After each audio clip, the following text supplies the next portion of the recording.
Hey, Steve here, Pontiac Name Jonah behind me, and we're getting ready to set out for the 25th and final All-Pontiac Cruise and GMC truck show at Arnold Motor Company in Houston, Pennsylvania.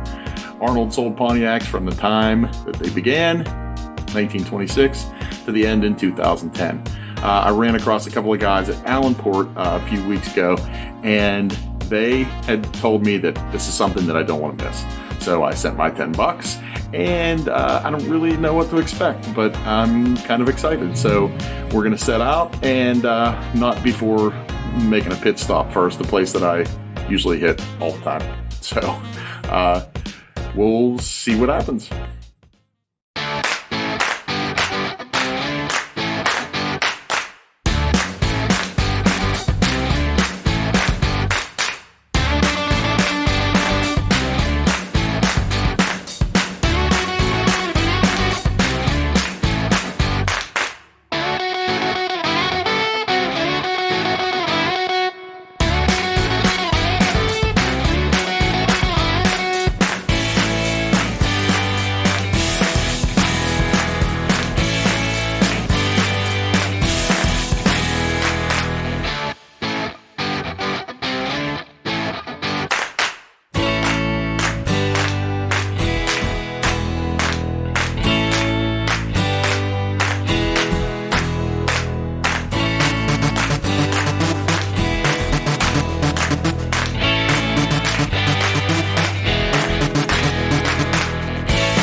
With our destination clearly in front of us, I should probably give you some background to get you up to speed.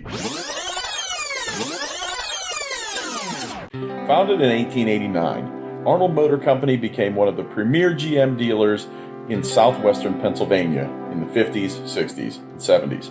It has been the site of the All-Pontiac Reunion and GMC Truck Display Show for 24 prior years and is put on by the Western PA chapter of the Pontiac-Oakland Club International. This year's show was billed as the 25th and final as the family is selling the buildings. I had never attended before, but I knew I didn't want to miss this.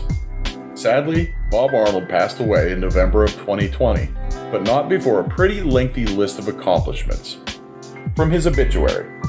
After serving as operations manager for a number of years, Mr. Arnold became president of Arnold Pontiac-GMC, serving from 1967 through 2010. He received numerous awards, including GM's Pontiac Master Dealer Award for 15 consecutive years, and he was elected to GM's Pittsburgh Zone Dealer Council.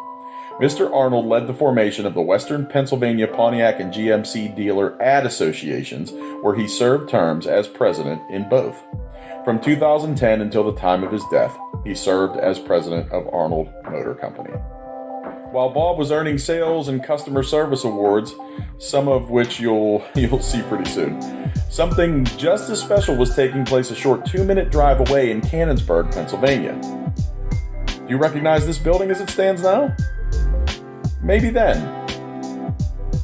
Yenko Chevrolet in Canonsburg was actually the second location, with the other site being in Bentleyville, Pennsylvania. You can see the production numbers here. Yenko eventually sold the dealership in 1982. I got a chance to talk with Bob Jr. and discuss what it was like for him to have such a rich General Motors heritage in Pontiac and GMC, with Yenko down the street.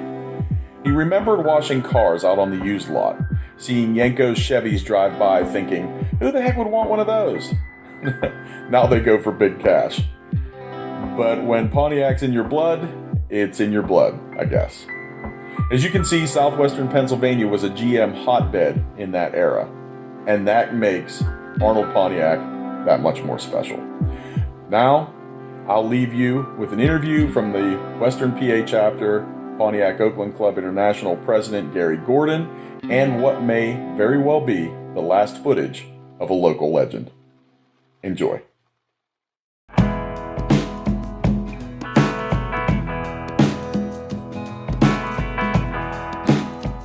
So I'm here with the Western PA chapter of the Pontiac-Oakland Club President Gary Gordon. Gary, how are you? Oh, not too bad. Good. So the Western PA chapter, tell me a little bit about it. We got our charter in 1989. Had a couple early meetings. They were over near the Greensburg area.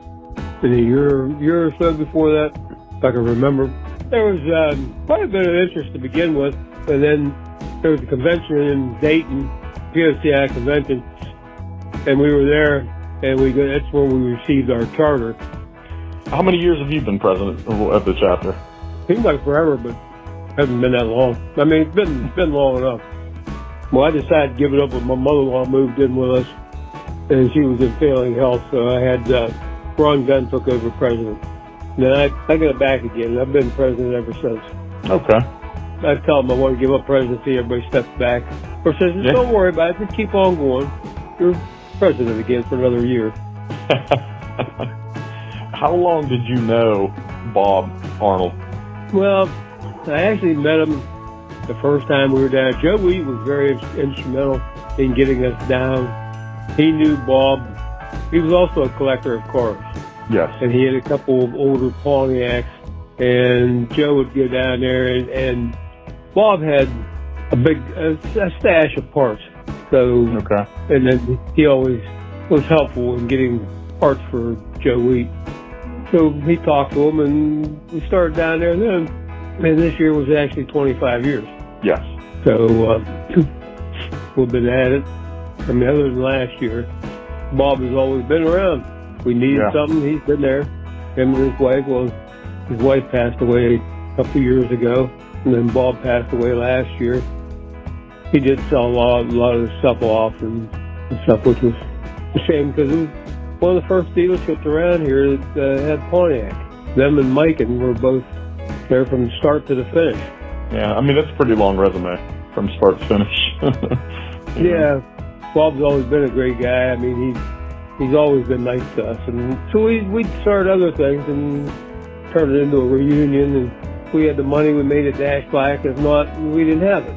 Sometimes we just had a couple trophies. I don't know how many times you've been down there, but this was my first year, and I mean, I figured it was the last. I actually came across a couple of the chapter members at another cruise, and they were the ones that had told me, like, you don't want to miss this, you know. Mm-hmm.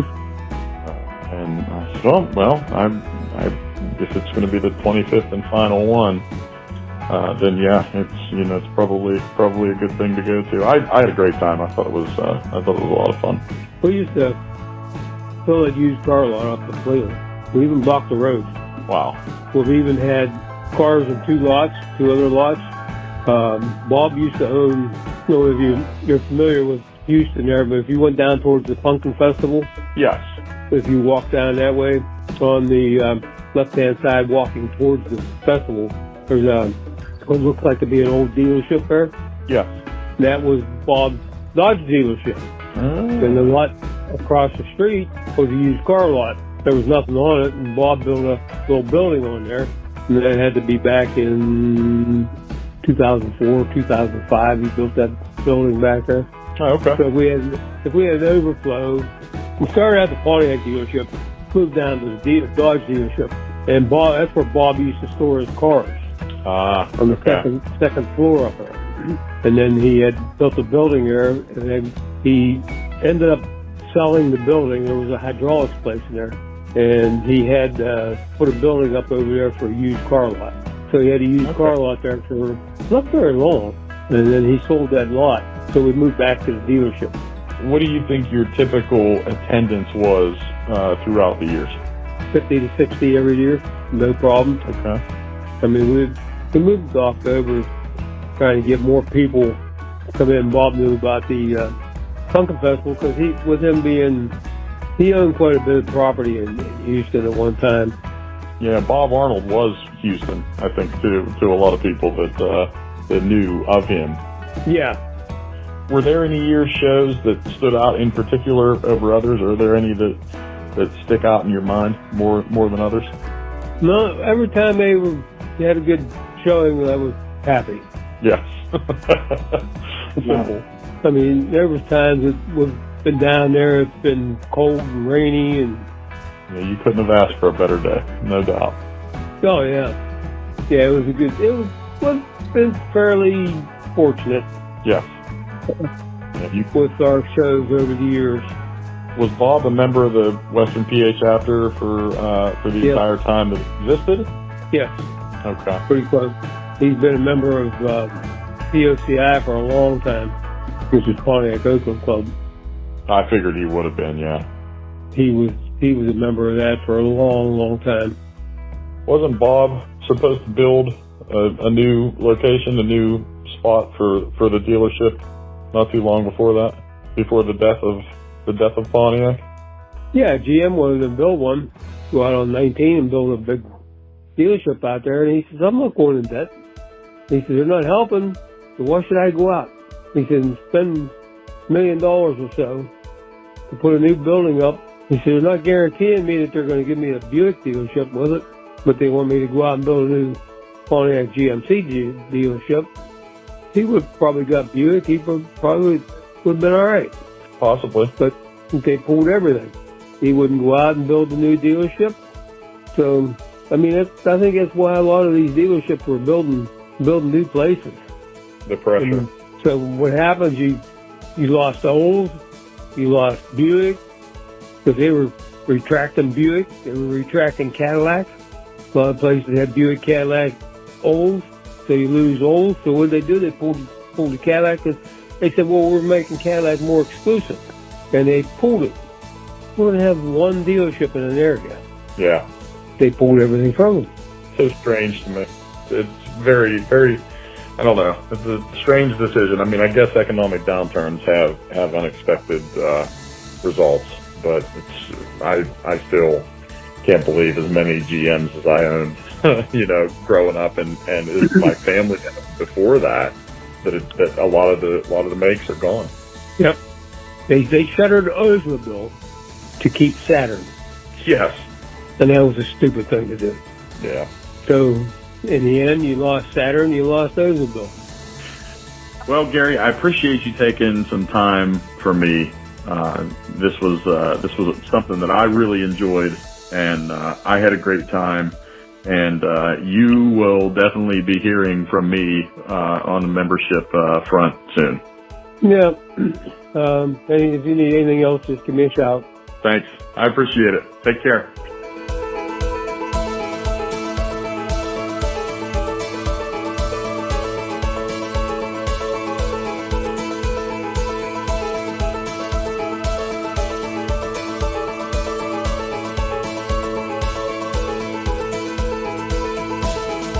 Well, that's it. We're home. I can't wait to hear if this tickled your fancy the way that it tickled mine, because I had a wonderful time today. The Western PA chapter of the Pontiac Oakland Club does an awesome job putting this on, and it's really heart-wrenching to see a local piece of Pontiac history in Arnold's, who sold Pontiacs from 1926 all the way up to the death in 2010. It's heart-wrenching to see that go away, because there's a finality to that for those of us that are connected to these cars. My connection is my family drove Pontiacs for years. My grandfather worked at the local dealership in Belle Vernon at Rowley, and that's all we had, and it's really, like I said, it reinforces the fact that we're never going to see these again, and we have to take care of them and preserve them the way that they are. So I can't wait to hear what you think. It was awesome, and next video should be all of the cars that were displayed there, which there was everything from a 55 Chieftain to a 77 Can-Am that was featured in a magazine, all the way up to like a 2008 G8. There was all decades and eras of Pontiac were represented today, and it was great. So until next time, I hope you enjoyed this, because I certainly did, and we'll check out some cool cars soon.